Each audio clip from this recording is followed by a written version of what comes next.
How y'all doing? Y'all good? Oh, man. Thank y'all so much for coming. Oh, you guys ready to be offended? No, don't fucking say that and then go on Twitter afterwards like, oh, Matt has some opinions of his own and end my fucking career, okay? Just want to have a good time tonight, all right? Comedy almost isn't fun, okay? Having to adhere to everybody's sensitivities. Since when? That shit is so new. Remember like 3 years ago when no one gave a fuck about how you felt? Like 3 years ago, if you were in public and we were like, I don't like, a stranger would come up and be like, shut up, bitch, and punch you in your chest. Like, now I hurt on the outside and the inside. I feel like we've gotten so sensitive as a society, man. We've gotten so soft. Like fresh out the pool dick soft. All the fellas understand that. You get out that cold water, you don't even recognize yourself anymore. You're like, whose dick is this? Who put a baby dick on me? That's how I feel like we are as a society, man. Just on soft. It's exhausting. So I'm glad we could all come together for a night of laughter. It's good to see y'all. Black people. Good to see y'all. White people. Sitting in the back. How's it feel? But you're smiling. Good. I'm glad you're in a good mood. Did you say sorry today? Did you say sorry to a black person today? Get your Venmo out right now. Cash App every black person in here. $5. Get you through the rest of the show. We're gonna get these reparations one way or another, okay? I'm sorry it took so long. I just got here, all right? Y'all gotta learn how to take Bitcoin or something, but we're gonna figure it out. White people have been so sorry in 2021, haven't they? Oh my God. It's been my favorite show to watch. Just white people trying to out-woke each other in front of black people. Because it'll always start reasonable and then just gradually get out of hand. Like white person number one will start low. Like, well, you know, I voted for Obama 2 times in a row. You're like, all right, solid politics, okay. Now white person number 2 has to top Obama, so he's like, that's crazy. I was just talking about how Jesus was black. And you're like, yeah, well, walked on water, probably couldn't swim. Might check out. Now white person number 3 is gonna top Obama and Black Jesus. He's panicking. He says some ignorant shit like, well, Medea's my favorite franchise. You're like, gotcha, liar. Medea is nobody's favorite franchise. Not even black people's. Okay, you are reaching. I think it goes Soul Plane, then Medea movies. God. Ugh, it's all this white guilt. It's heavy. It's starting to feel like alcoholism a little bit. And like every room I enter is like an AA meeting where I gotta plead my case. Like I have to enter every situation like, hey guys, my name is Matt. Just want to introduce myself, let you know I do identify as a straight white male. And everybody's like, boo. They're like, I know, I'm trash. But I would really appreciate it if you use my proper pronoun, the problem.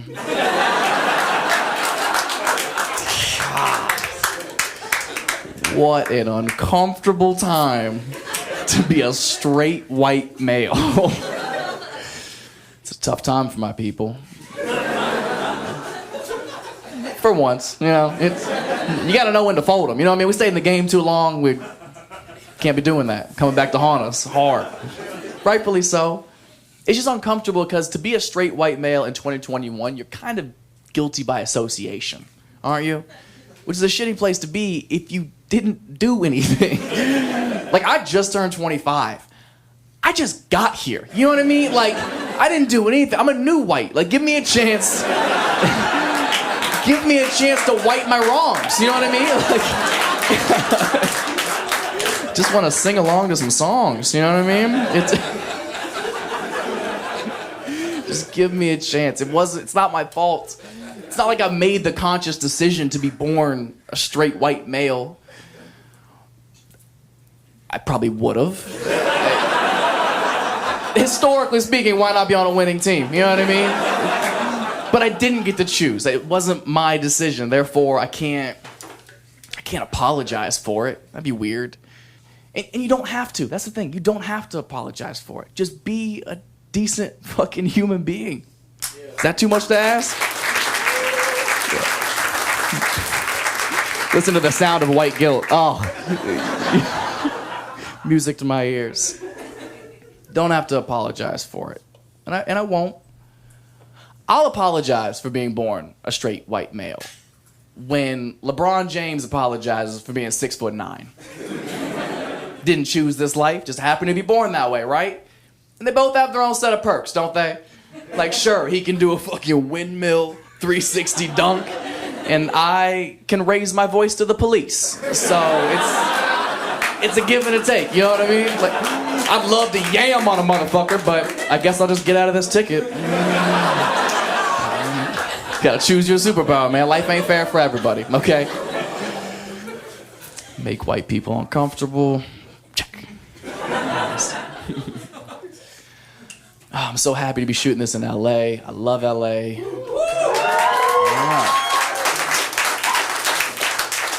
I love it because I'm not from here, so I have perspective. I'm actually from Ohio. Yeah, that's right. That felt as welcoming as it should have. Man, if you've never been to Ohio, you don't got them. You absolutely don't. I don't care who died there. Send an email, okay? You do not have to go. It's so trash. Oh my God. I'm not even from like a fun part of Ohio. I didn't get like Cleveland or Cincinnati. Nothing fun. I'm from the middle of nowhere, like hour west of Columbus, surrounded by cornfields. Country, the sticks, we call it. Population like 1,500 people. Like the kind of small town where like the gas station's also the grocery store. You know what I mean? Fuck around, get some sandwiches and some diesel. You here? Why not save a trip? My hometown was so country, man. We used to have drive your tractor to school day. Swear to God. Do you guys remember School Spirit Week? Well, like every day of the week would have a theme to it, like pajama day or twin day. We would have one day in that week when like the rich kids would pull up and just fucking flex on us, John Deere style. And the women in my school would just get wet. Like, oh my Lord, he's got land. Because that's all people cared about where I was from, was fucking farming. Like, you didn't need 8 inches if you had 8 acres. Like, that was the biggest flex you could come with. You couldn't compete with a farmer. If he's plowing land, he could plow your bitch, straight up. Like, there's just nothing you could do. Nothing you could do. But it's the type of small town where, like, life just kind of dissipates. You know what I mean? Like, everyone lives the exact same life timeline. Like, you go to high school, you get pregnant, then you graduate, maybe, and then you get a job, get married, and so on and so forth. Then you die in this hometown. It's depressing. There's nothing to do. There's nothing to do for fun there. Everybody just drinks and does drugs, but not cool like we do it. You know? Theirs is because they're sad. It's so depressing, man. I didn't realize drugs were as big of a problem when I was living there. But apparently it's gotten worse. I found out about 3 or 4 weeks ago, this kid who I went to school with, he was like 2 grades older than me. We didn't know each other too well, but there's only like 300 people in a school, so we kind of know each other. Found out like 3 or 4 weeks ago, this kid OD'd from heroin in this town at his job. The same job he got when we were in high school. He lived and died there. And obviously the whole town got together and they mourned the loss of their dealer.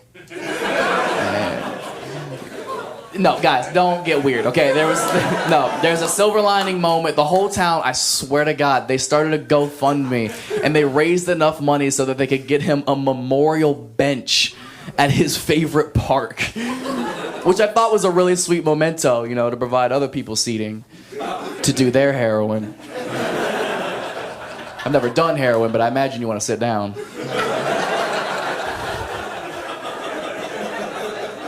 Okay, whatever. You guys don't know him. Okay, I'm just giving you a little perspective. I could have been a bench, okay? But I'm not.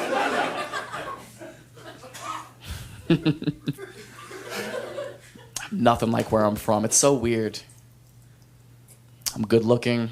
I don't like it any more than you guys do, okay? This is not good for comedy, okay? And it's so weird for me. My looks are so confusing to me because you guys haven't known me my entire life, so you have no context of this, but this shit just happened. puberty hit me so disrespectfully late. I was ugly as shit for the first 22 years of my life. I was so ugly for so long. If I would have been on Wayfair, they would have returned me immediately. Like, I was so ugly. No, okay? I spent the first 22 years of my life building a personality for what? You think I need to be funny now? No, it's a fucking waste of my time, to be honest. It's gotten me nowhere. And it's so weird because when you spend so much of your life as one thing and then you're drastically changing to something else overnight, it fucks with you emotionally. Like, it's still so new to me that I don't quite grasp it. I don't see myself that way. Like, I know I look like every fuckboy ever, but I do identify as an ugly person. So I think that does technically make me trans. Trans handsome, transom. We wait till we get our bathrooms. It's gonna be all mirrors, bunch of pretty people doing cocaine. It's gonna be dope, and y'all can't come.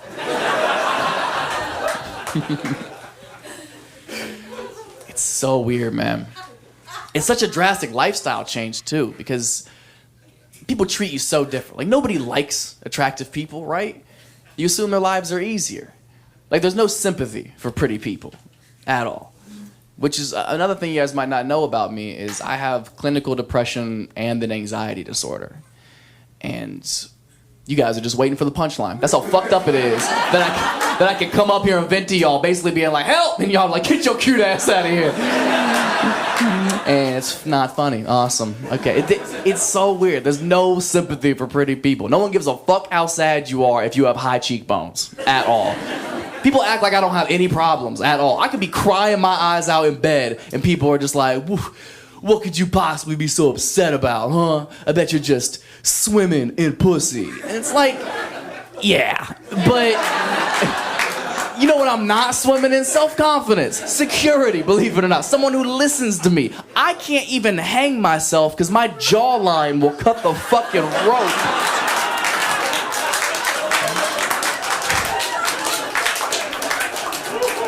And I'm just on the ground, handsome. Even if I did die, it's gotta be an open casket. People are like, God damn, he looks good in a suit. That's really nice. Blue is his color. That is nice. There's no sympathy for pretty people. You guys are lucky. Count your blessings, uggos. Shit ain't sweet up here either, okay? Everybody's dealing with shit. I just want you to remember that. Remember that. Next time you're in bed, having the worst day, crying your eyes out, and your friends are by your bedside or blowing up your phone, like, oh my God, are you okay? Is there anything we can do to make you feel better? What's wrong? Just remember, it means you're ugly. I don't make up the rules, okay? I'm sorry. If you were cute, they'd be like, get up, bitch, we're going to the club. 3 milli rocks. Be right back to it. No problem, but rules are rules. It's weird because it's given me the perspective of not judging people based on how they look. I'm a big fan of that. That's why I like the masks. Love it. You don't know who's ugly with a mask on, do you? It's kind of a fun game to play, isn't it? Just walking them through the grocery store like, does this bitch have a beak? Like, you don't know what people's situations are. You got to get to know them before you can judge. Like, you wouldn't be able to just assume I'm a douchebag if I have my mask on. You'd have no basis. I could walk into any Starbucks with my mask on. They would just think I'm any random lesbian. You know what I mean? I could be anybody. Could be anybody. Go in, they're like, what's your name? I'm like, Matt. They're like, you are so brave.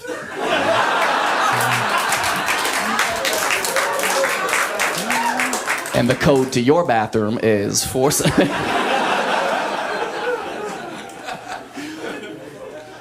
Man, the masks made it so hard to holler at people, didn't it? Because you don't know what 60% of their face looks like. That shit was so dangerous. You ever talk to somebody for a while and you're like, I gotta know. You gotta come up with some like cute, clever way to get them to pull their mask down. Say some dumb shit like, have you smiled today? Did you smile? I feel like you have a cute smile. Will you give me a smile real quick? And you've been chatting forever. And she's been all eyes. And she's like, oh, I don't know. I guess I could give you a little... Like, oh, God damn it. Oh, my God. I talked to you for an hour. gave you my time. I had no idea.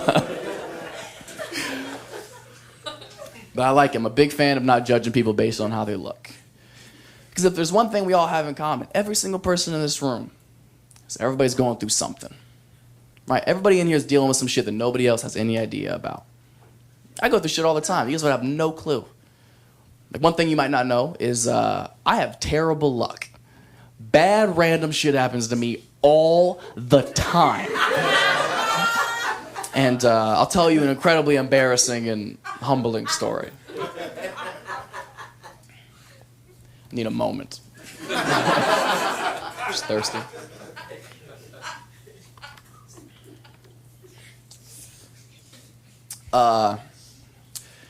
Last year, I had to have surgery on my nipples.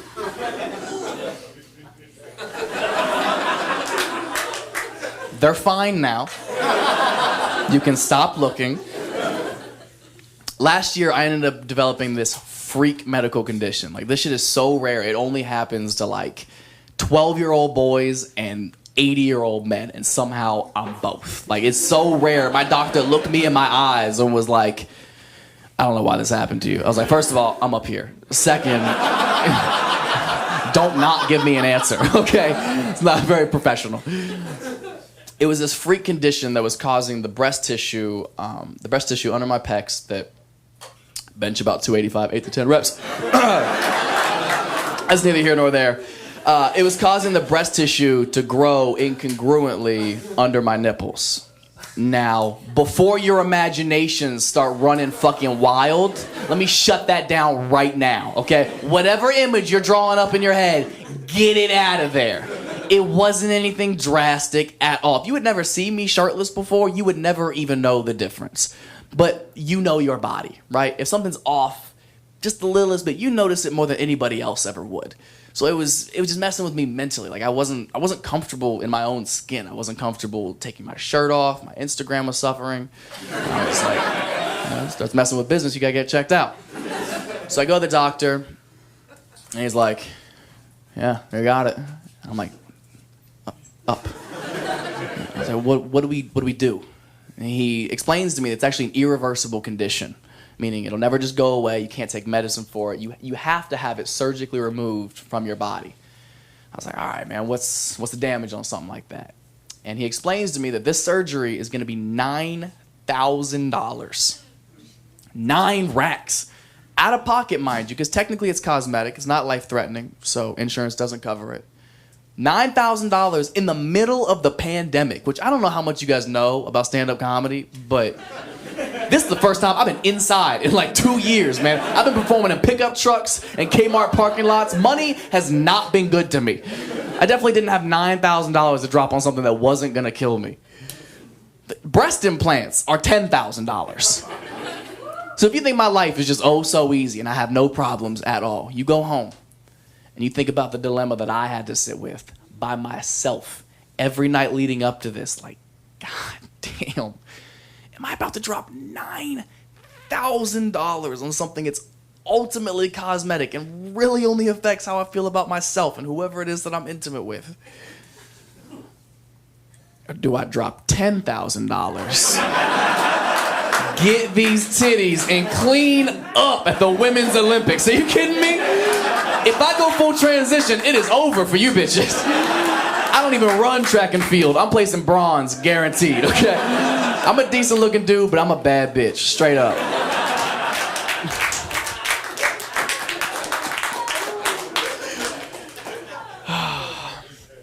Didn't need to tell you all that.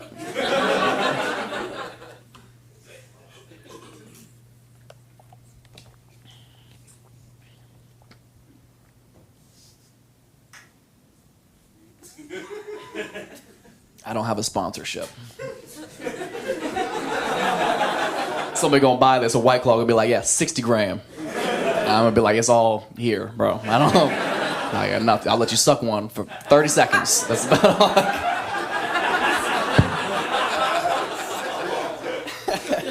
All right, that was weird.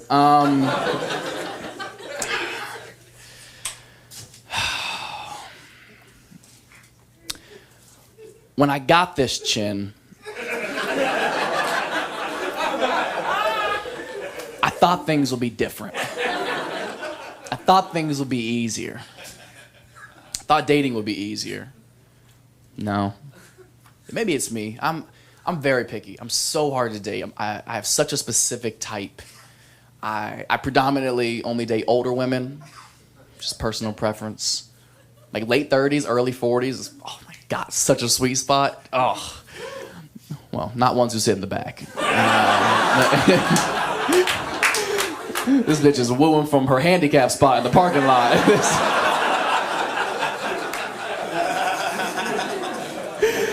I also don't know if you match the criteria. It's gotta be late 30s, early 40s, man. Because women are kind of like Captain Crunch, right? Like, they're the best right before they're gross.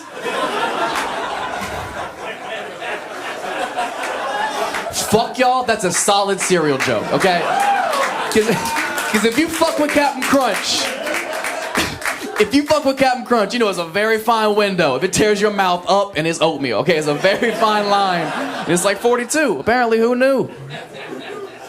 Some of y'all not laughing because you're sitting there with some grits. And that's fine. That's... Snitch on yourself if you want to. Maybe a little brown sugar in the front row. Put your dash on.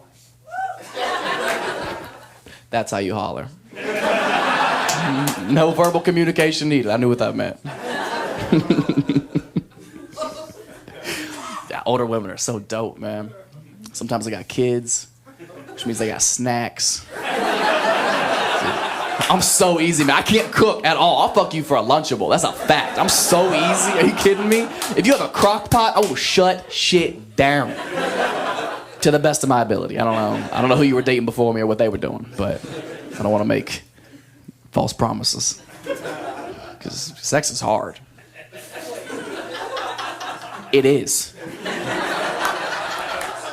Ladies, y'all have it so easy. Oh, never heard that before? I fully believe women have sex so much easier than men. Oh, man. One hoe in the back, just like, yeah, it just opens up. It's crazy. It just does its own thing. Dudes come out of her pussy like this.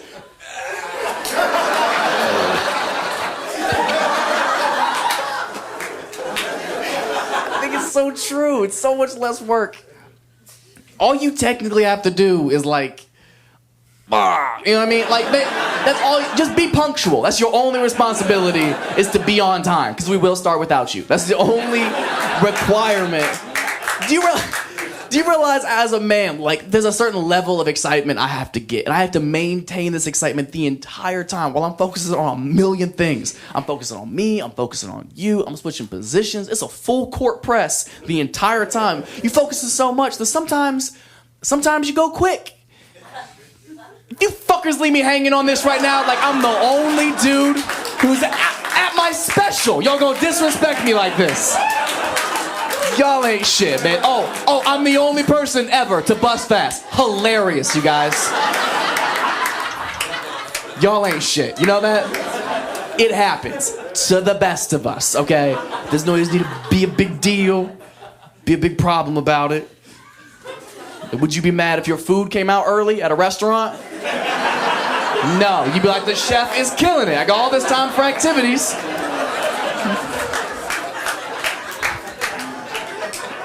I don't come fast, I just respect your schedule, okay? I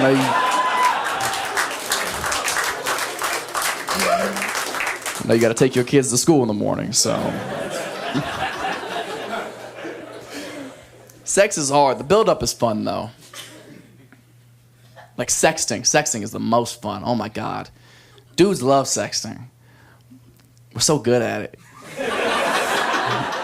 Because we're just lying the whole time. Oh, it's so easy. We lie so much. We talk so much game of what we can't wait to do to y'all when we see it. We ain't doing none of that ever at all. We're like the J.K. Rowling of dick pics. Like, we just writing fairy tales. The shit we are never gonna do to y'all ever. We set the bar too high. We say crazy stuff like, girl, when I see you, I'm gonna put you up against the wall. I'm gonna fuck you in the curtains. Like, you ain't fucking nobody in the curtains. You've been to my house. I got blinds. You want me to scratch my back up? Not very practical. I lied recently. That's how the game goes. I was sexting with this girl and like, I could see where she was going with it, but it was just rude of her to assume. Like, I was sexting with this girl and she was like, I'm only 103 pounds. You could throw me around. Like, I responded as a dude. I was like, that's right. But on the inside, I was like, that's more than you think it is. That's... Fellas, back me up on this. 103? Get the fuck out. Oh, it's nothing? It's light work? Oh, pick me up then. How about fuck your lower back? How about that? I haven't done a deadlift since 10th grade. Now fucking you's gotta be leg day? Now I gotta fuck you with one of those weight trainer belts that Mexicans wear in the gym for no reason? Mexicans be in the gym doing all arms, got a whole back brace. Like, why you got jeans on?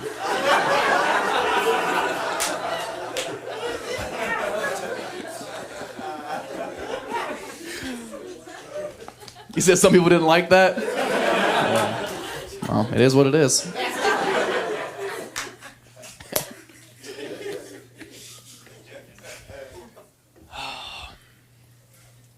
I know I talk a lot of shit, but I'm the problem. I'm well aware. I'm so picky. I have a lot of red flags that I look for. That's why like the first date's always the hardest because I feel like you're looking for things to not like, and that's so tough because there's a lot of shit I don't like. I'll list a couple of red flags for it, and feel free to tell me if I'm out of pocket for not being okay with some of these things.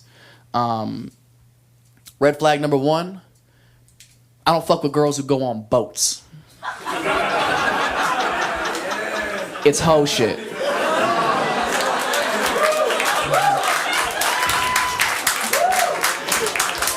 I feel like a lot of people in here have been cheated on. Not on land. That's what I feel. Yeah, but I'm happy to have y'all support. Because it's insanity to me. If you live in LA and you date a hot girl for long enough, at some point this chick will come to you and say something like, babe, there's just this guy, a friend of mine, who wants to just take me and my 8 hot girlfriends into the abyss. Are you out of your fucking mind? Why? What? Stay dry. Why? Like, no. People get fucked on boats. Boats were built for fucking. Since the beginning of boats, people been fucking on them. B-O-A-T. Bring out ass and titties. It's been in front of us the whole time. It's always been an acronym. My girl not getting on no boats. No kayaks. No canoes. No paddle boats. You're not working up a sweat next to another man. Not dealing with it. That's why women love Titanic so much. Because it's a beautiful story about a chick who cheats on her man with a scrub while her boyfriend is on the ship.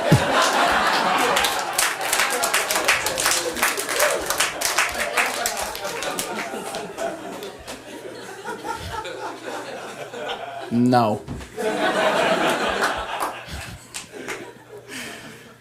You say you like boats? Get out. Get out right now. You got big boat energy right now, and I'm not fucking with it. So that's the big one.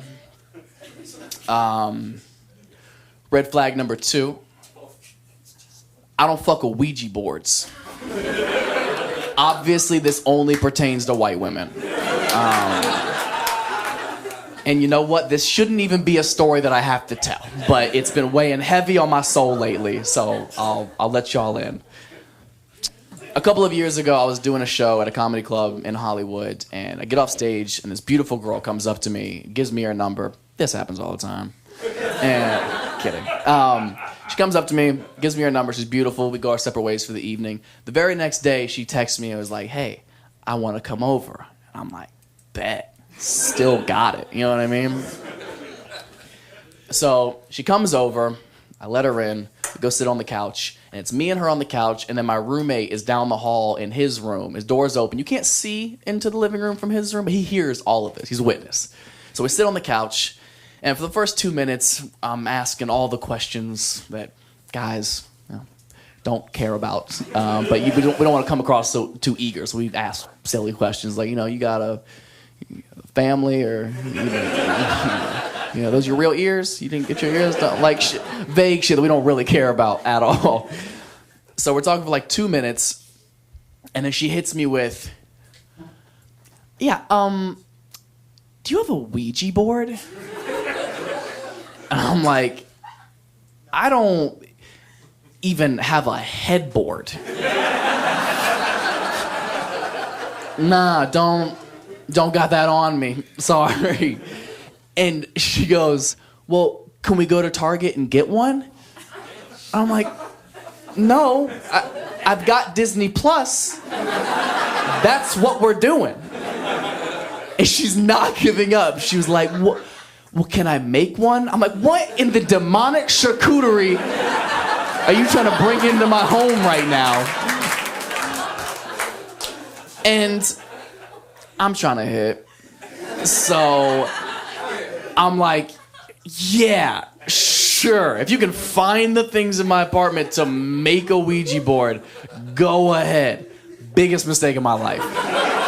This stranger who I just met starts ransacking my apartment. She's opening every cabinet, every cupboard, every closet, going through everything. I don't know if you guys have ever seen a video of when a deer accidentally gets inside and it starts hitting everything like it's never seen walls before. But she's going crazy. She finds a couple of markers to write stuff down. She finds this little glass piece to be like the centerpiece.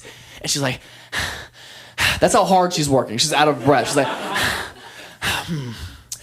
we don't have something to make the board. And I was like, damn. Guess we gotta watch Monsters, Inc. Why don't you just sit on down? And she goes, hold on a second. So she gets up and she goes over to the front door. She opens the front door and she goes outside. And my roommate comes down the hallway and is like, and I'm like, so he goes over and slams the door shut behind her. I laughed so hard, but again, there's a mission at hand. So I'm like, all right, stop playing. So I get up, I go open the door. It's been 4 seconds. I open the door. There's nobody out there. She's gone. So I'm like, hey.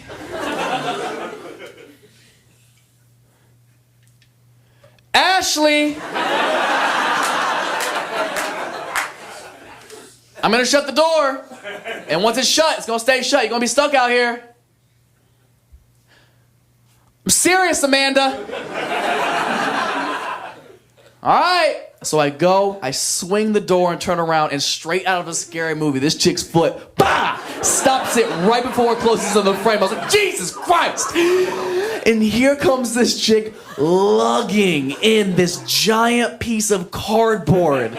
I'm like, where did you get that? She goes, it was just out there. Bitch, no it wasn't. No, it was not just out there. So she brings it in. She sets it on the coffee table, and we both sit on the couch. And I don't know where it came from. I lift it up. It's from the TV box I threw in the dumpster 4 days prior. This chick brought garbage back into my home to summon the devil. So you know the sex is gonna be dope.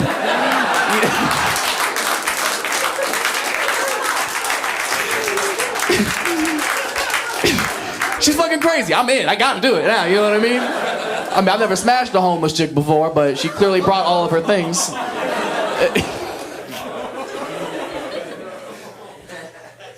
She's like, all right, you ready to make one? And I'm like, I guess, yeah. So she draws it out, and before I continue, does anybody not know what a Ouija board is? Yeah. Really? Yeah. You really don't know? Oh, man. Okay. Well, first of all, God bless you. You're so naive. A Ouija board is essentially it's a toy board that you can get from any store like Walmart or Target or whatever. It's and people use it to drunk text the dead, essentially. That's all it's good for. And it's a very simple layout. It has the alphabet right here, close center, middle of the board. It's where the centerpiece is supposed to be guided by a spirit to spell out certain words to answers that you ask it. So in the middle is the alphabet. Right corner is no. Left corner is yes. Alphabet, left, yes, no.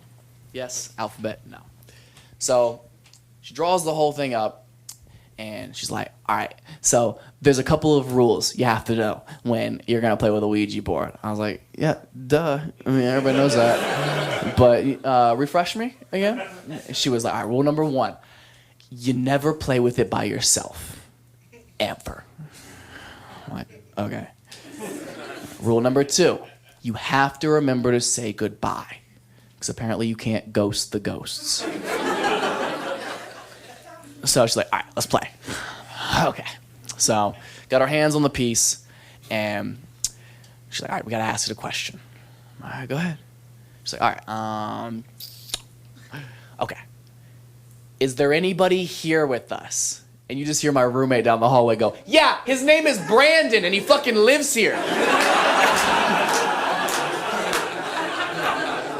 was like, touche, he pays rent. Which do you? No. So she's like, all right, I'll ask you another question. Did anybody die here? Doesn't move. I'm like, this is crazy. She's like, oh, well, then you ask it something. I'm like, okay. Should we go lay down in my room? Oh!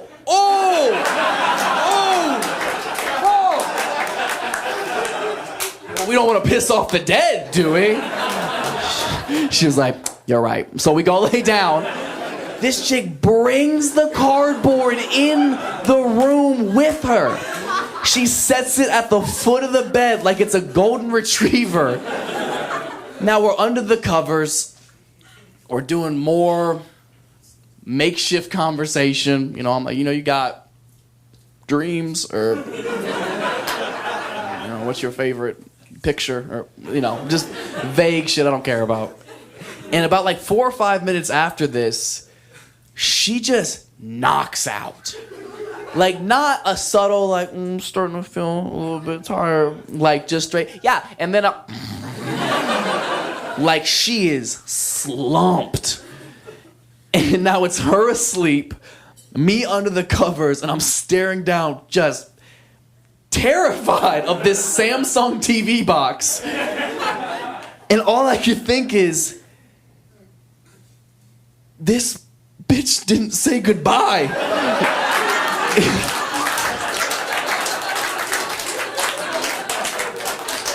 Now I'm terrified, up by myself. I'm trying to wake her up. I'm like, hey, Allison. Hey. Great. She's asleep. Now I gotta play with it by myself. So I start jerking off, and she wakes up straight out of an exorcism and was like, what are you doing? And I was like, oh, God. And I swear to God, a spirit left my body and hit her right in the face. It was the craziest thing I've ever seen.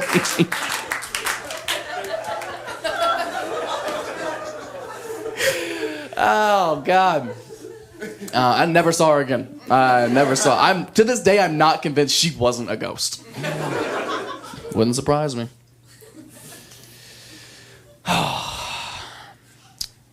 That's why I can't mess with young people. I really can't. She was 25, 26, just put off of it.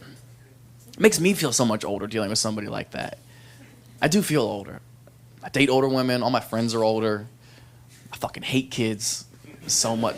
Kids fucking suck, man. Oh my God. They're so garbage. I don't like young people at all, man. We just don't click. I'm not on none of the apps that they're on. What's the one app that literally every kid is on it? No. Amber Alert? Every kid is on Amber Alert, aren't they? It's like, man, ain't nobody looking for you. How many followers you got? Enough for a search party, I hope. See, this is hilarious to me because I can feel the hypocrisy radiating off y'all right now. Like I'm the asshole. That's adorable. Okay. When's the last time you got an Amber Alert on your phone and your first reaction wasn't, oh shit, how do I turn this off? How do I... none of y'all, like, we gotta find these kids. Not one person. Y'all haven't found a kid since milk was in a carton. Okay, judge me. It's a terrible app. It's the worst app. It's vague. Like, be on the lookout for a 2015 silver Prius. Like, is he in my Uber? Is this a ride share? Did I hit pool? The alarm's the worst part, by far. They haven't changed the alarm in like 30 years. It's still the same. I get so mad when that shit goes off on my phone. I could be standing next to the kidnapper and be like, hey, is it in the settings? Like, go to general, notification. I closed out of the Wayfair app. Do you guys remember that? You guys remember when Wayfair was selling other stuff? For any of you guys who might not remember, Wayfair, the furniture company, in 2020 was accused of, allegedly, being involved in human trafficking. And we forgave them pretty quick, didn't we? They're killing it. Their business is booming right now. Supply the chairs y'all sitting on right now. So if you could, please give a warm round of applause for our sponsor. Bro, they came back hot with some deals, too. They were like, I'm sorry, 5, our bad, 10. And I was like, these are the ages of the discounts. Like, I just don't trust you anymore.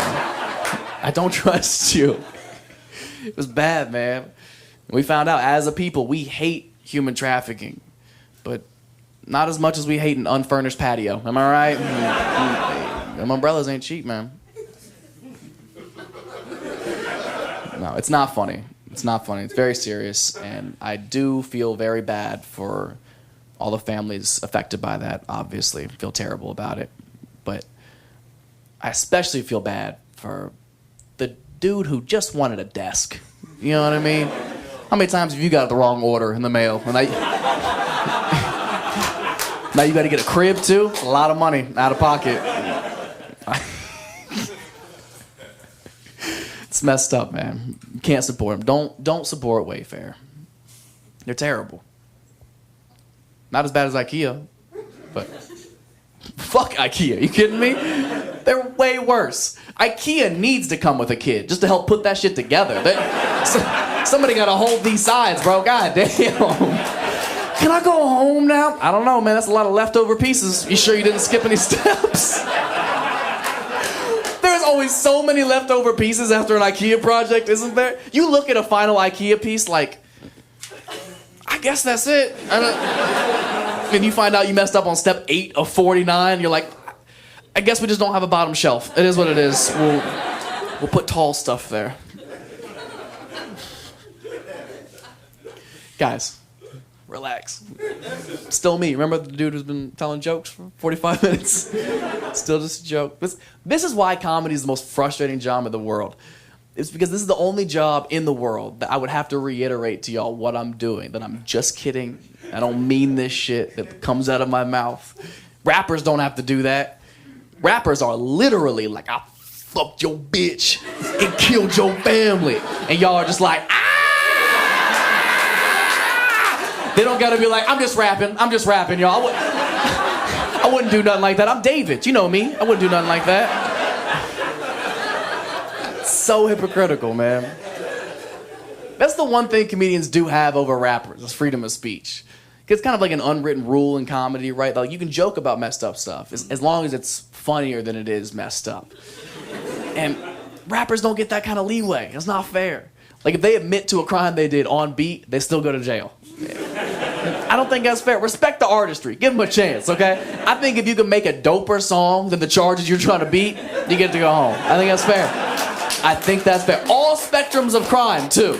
Can you imagine Ted Bundy in court? And they're like, you're going to jail forever. And he's like, well, wait till you hear this shit. It's a little song I call I Eat the Pussy Up, starring J. Doms.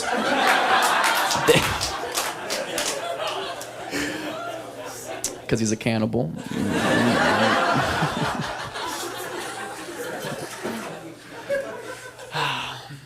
Okay. That one was a tough sell. That's fine. I understand. Let's see if we can get y'all back with something a little bit more level-headed that we can all kind of get on board with. Gun control? Why not, right? Can't be worse than the Wayfair shit. It is. This is way worse. If that one wasn't your shit, buckle up. This is a lot harder one to tackle. Gun control is so tricky because I see both sides. I do understand. I understand the amendment, everyone's right to have a gun. That makes sense to me, especially when it comes to things like protection or providing for your family. That makes sense. But at the same time, not everybody gets a gun, right? That's crazy. You all know somebody, you're like, this motherfucker should not have a gun, right? It's so easy to be irresponsible with a gun. When's the last time you held a gun and didn't do this shit? People freak out every time. Like, no, don't. Like, I wouldn't, but would I? It's a timeless bit. That shit has been funny for centuries. I think it's so easy to be irresponsible with a gun that I think a simple interim solution would be, it just needs to be a little bit harder to get the gun. That's all I suggest. I think there's so many tiers to responsibility you should have to surpass before you can have a gun. That's all I suggest. And I'm not even proposing anything difficult. Simple shit. Like, if you haven't had sex yet, straight up, no gun. Okay, that is way too much power for you. How are you gonna pull a trigger before you've had to pull out? Like, that takes discipline, and I need to see you in a moment of crisis, okay? Can you handle the power? Do you realize if something as simple as that was implemented, if something as simple as having sex was a requirement for getting a registered firearm, what kind of impact that would have on the entire problem? School shootings would drop off almost completely. Have you ever seen pictures of these kids who shoot up schools? They are so fucking ugly. You kind of get it a little bit. Like, they weren't fucking. There has never been a handsome school shooter that they were like, he was gonna be prom king. Like, never once. Never. No one has time to write a manifesto and get pussy. That's science, okay? It's too much detail. Look, I'm well aware that school shootings is a very hard thing to try to make funny. But we're gonna try. And I feel like I owe the explanation as to, like, why would I joke about something this fucked up? And the reason being is it's sort of my coping mechanism. I try to make light of terrible situations, and luckily through humor, so that I'm not sad every fucking day. Because what's the first thing you do when you wake up every morning? You check your phone, right? Probably get on Twitter, or some sort of news. Yeah, you get caught up. Doesn't it feel like there's something negative immediately? There's so much negativity in front of our faces daily that I can't imagine living any kind of life where I don't have an outlet for that negativity. It just festers inside of me and makes me a miserable human being. If I have an outlet through humor, I'm gonna use it. You be miserable, not me. Now, I respect that that's not for everybody. That's not how everybody's brain works. Like, I had a woman furious one time. She stood up in the middle of a show one time when I was doing some other school shooting material, and she was furious. She stood up and was like, "You shouldn't do jokes about school shootings." And I was like, "Why?" She was like, "Because what if it happened to you? What if you lost your kid in a school shooting incident? Could you make jokes about it then?" And I was like, oh, this bitch. It's like context, you know what I mean? It's a comedy show. Clearly, everything I'm saying is hypothetical. Like, I'm not talking about this in a literal sense, especially because I don't have any fucking kids, okay? So it's not something I have to think about on a daily basis. But it's something I had never taken into consideration. So it did fuck me up a little bit. I had to take a step back as a man and as a comedian and actually ask myself, like, if I lost my kid in a school shooting incident, could I ever make jokes about it? And the answer is yeah. It's a hard yes for me. Okay, That is for sure how I would heal through that traumatic experience. Are you kidding me? Second of all, it's my kid. That's fucking fair game, okay? There is no way I'm not killing it at that funeral. Like, he was never good at hide and seek. Like, come on, man. That shit is too easy, bro. The kids don't play the games anymore. It's easier targets.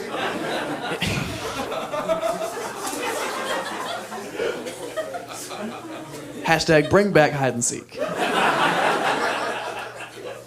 I like this topic only because it creates such a divide racially between black people and white people when it comes to the topic of school shootings, because it's usually us. And black people love to joke all the time. They love to be like, oh, you know, it's all the white kids shooting up all the schools. You know, shooting up the schools, a white kid's sport. I hear that joke all the time. Shooting up the schools, a white kid's sport. It's funny. It's a good joke. Until you think about the history of sports. Because if I know anything about the history of sports, it's that if white people are good at it now, black people are going to be way better at it someday.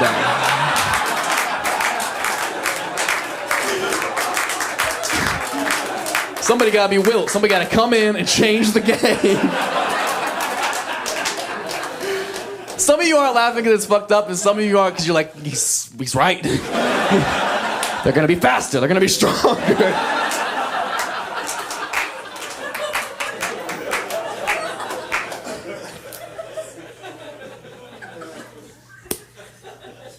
And canceled. That's awesome. Oh, cancel culture. We gotta chill out. With the cancel culture stuff, we gotta chill out. The spectrum's too broad. I don't have time to care about everything because you make such a big deal about nothing that it takes all of my attention away from the stuff we actually should be canceling and actually should be upset about. And it's so frustrating. Like, just pick and choose, man.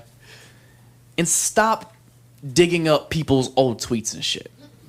Straight up. I think it's the most bitch-made thing you could possibly do. Because I'm a big believer that as times change, people change.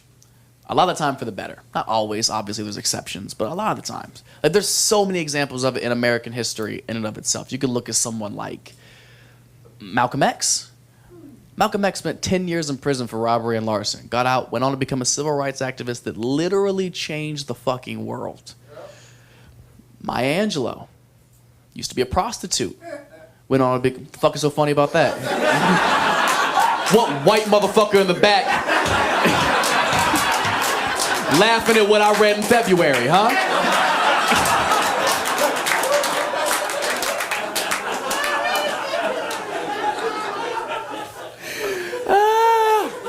He laughed like he hit. Like, you know what I mean? God damn. She was a prostitute.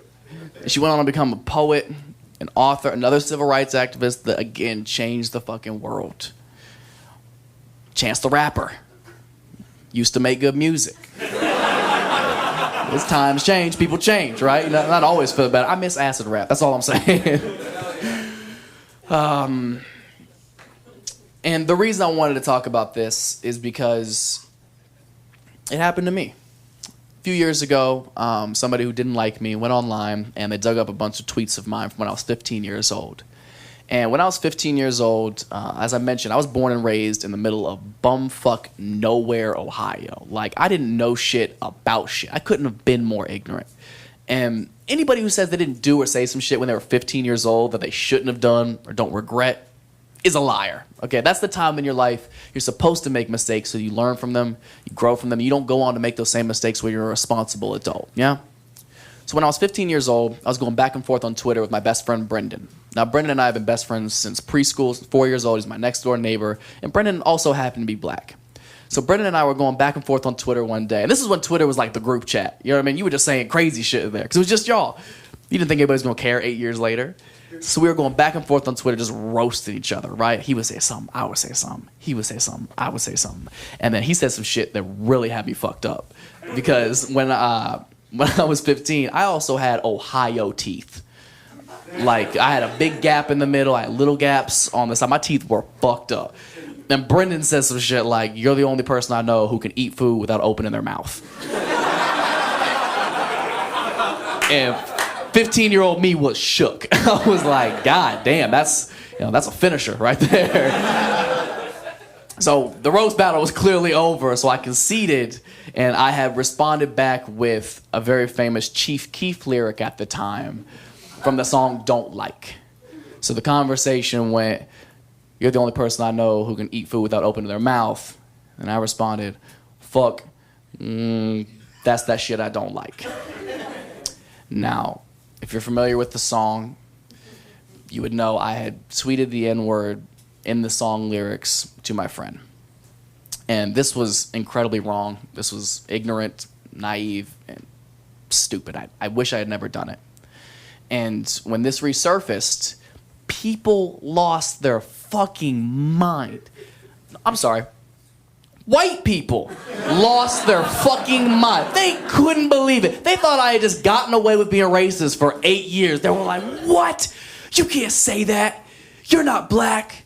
You're not in the car by yourself." Like, they thought I had just found a loophole in racism and squeaked through the cracks. And black people couldn't believe that I knew who Chief Keef was. That was the biggest uproar amongst the black community. They were like, "He fucks with Sosa?" I had no idea. It was instant outrage amongst the whites, okay? And this was such an uncomfortable situation because white people love to be offended for other people. It's our favorite extracurricular activity to be like, "Oh, did you see?" They want you to be upset about stuff you weren't even initially upset about. White people are like PC gladiators. Just, "Are you not outraged?" I wasn't. Now I am. And again, this is a very tough position to be put in because white people have ruined every excuse in the book to get out of being called racist. They ruined all of them. And fortunately, but unfortunately, I fit a massive cliche. If you or anybody watching were to take the slightest glimpse into my life, you wouldn't have to look far at all. You would see that all of my friends are black. All of them. There's one. There's others, I swear. All of them are black. I have one white friend, and he's Russian. His name is Vladislav. And I don't know how much y'all know about Russians, but they're the black people of white people, okay? They're so dope. So, to my naivety, I'm trying to state my case to these strangers online who don't know who I am or know anything about me, because from my perspective, I'm like, no, like, what are you talking about? I'm not racist. If you look at the people who I hold closest in my life, the people who mean more to me than my actual blood family, the people I love most and would probably fucking die for, you would see that they're black. Like, what I did was obviously stupid and wrong, but I didn't mean anything malicious by it. I would never in my fucking life mean anybody any hate or harm based on the color of their skin. That's outrageous to me. And the most frustrating thing about the entire experience and arguing with these people online was that there's still people who don't believe me. There's people right now, I'm sure, watching being like, this is just another white dude trying to get out of another sticky situation. And I understand that. But at the same time, I also don't have to convince you of a single fucking thing. I know who I am. I know I'm not racist. I know how many times I've jacked off to Queen Latifah's beauty shop. Y'all seen it? Oh, y'all sleeping, man. That shit's a classic. They so goddamn fine in that movie. Oh. Whew. So, this is when the conversation got really interesting because the problem shifted subjects. The issue started with a stupid mistake I made when I was 15 years old, and it shifted to white people now being uncomfortable with my comfortability with black people. Like, they were very uncomfortable with it. They were saying outrageous shit. They would be like, oh, I bet you hang out with so many black people so that you can justify saying racist shit like that. For real? That's how you think racism and discrimination works? I bet. So if I hate gay people, I'm out here sucking so much dick just so I can be like, ugh, these homos are disgusting. Am I right? I'm not. Oh my God. That's not how racism and discrimination works. I wouldn't put myself in that situation. But they kept going. They got more and more ignorant. They're like, oh, well, why do you hang out with so many black people then, huh? What do you want to be black? Fucking a little bit. It's so much cooler some of the time, okay? Every white person wishes they were black a little bit. Any white person who says they don't is a fucking liar or a cop, okay? Do not believe that for even a second, okay? But the silver lining of all of this is it made me do so much reflecting. Like, things that I had never had to put any thought into because they were such first nature to me, I actually thought about. Like, I had never thought about why all of my friends are black. I had never thought about why I'm so comfortable with black people or why I appreciate black people so much. So I did a lot of self-reflecting on it, and the conclusion I came to is that nobody goes through more shit and still enjoys life to the fullest more than black people. Nobody. It's so impressive to me. And it's such a beautiful way to live your life because everybody's going to go through shit, but not everybody can bounce back and still enjoy shit to the fullest. And I think it's an absolutely incredible way to live. This is going to seem so dramatic, but I need you guys to take it into consideration. Do you have any idea what it takes to have this country literally built on your fucking back? To this day, still have to fight to be treated like a decent human being and still have time to write a better version of the happy birthday song? Have y'all heard it? That shit's incredible. They got a Drake verse on there. It's incredible. Step your shit up, white people. You had such a head start. Absolutely amazing. At its simplest form, it just comes down to common interest and common opinion. The people who you have in common interest and opinion, those are the people you surround yourself with. Those are your real friends. Those are your real family. The world should not be split into like, oh, white people do this, black people do this. If you're trying to do something another culture does, you're trying to do something that you're not. Like that divides us. That does not bring us together. And it doesn't even need to be so cut and dry. It goes through all aspects of life. Comedy is like that. I'm supposed to come up here, say some relatable shit that y'all have probably kind of already thought about. We make it funny. Now we have that bond together, right? But there's still that judgment until we have that bond. Like every time I walk on stage, every dude watching is like, absolutely not. I ain't got nothing in common with this dude. He got bangs. Like, I'm not gonna think he's funny. But as soon as I come up here and say some relatable shit that we can agree on, like, who in here like big titties? All those dudes are like, well, let's give him a chance. See what these titties are talking about. Because we're not that fucking different, man. Stop dividing people just because you're uneducated or inexperienced, okay? That's why you're uncomfortable. That's why you come across as so fucking corny. And that's why you're not invited to the cookout.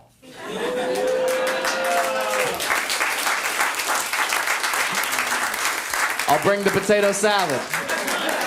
Nah, I'm just kidding. I'll bring chairs. It's okay. Thank you guys so much. My name is Matt Rife. Thank you so much, you guys. You guys are fantastic. Stay home safe, please.